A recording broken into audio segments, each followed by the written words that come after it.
18 तारखेला नगरदेवळ्यामध्ये एक जुलूस निघाला होता। त्या जुलूस संदर्भात मोठी रॅली पण काढली होती। रॅली दरम्यान काही उत्साही मुस्लिम तरुणांनी एक व्हिडिओ बनवला होता आणि तो व्हिडिओ सर्वत्र व्हायरल देखील केलेला होता। तो व्हिडिओ व्हायरल केल्याच्या नंतर त्या व्हिडिओमध्ये सर जुदा सरतन से जुदा म्हणजे एक हिंदू समाजाला चिथावणी देणारं वक्तव्य संबंधित मुस्लिम तरुणांकडून झालं होतं। हिंदू समाज हा सर्व संप्रदायांचा सर्व धर्मांचा मानपान करणारा समाज आहे, आदर ठेवणारा समाज आहे आणि अशा परिस्थितीमध्ये सरतन से जुदा अशा घोषणा ह्या संबंधित काही उत्साही तरुणांकडून देण्यात आल्या।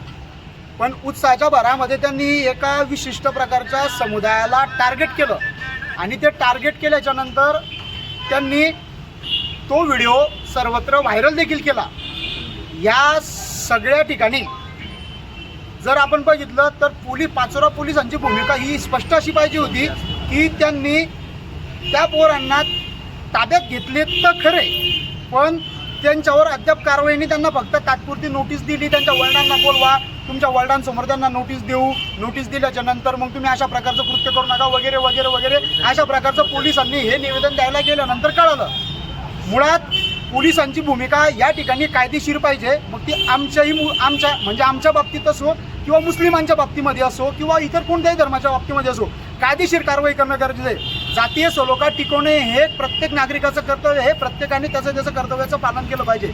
परंतु कायद्याच्या दृष्टिकोनातून जर कधी पाहिलं पोलिसांनी यावर रीतसर कारवाई करणे, परंतु पोलिसांची भूमिका म्हणजे संबंधित PI पवार साहेबांची भूमिका ही मला संशयास्पद वाटते।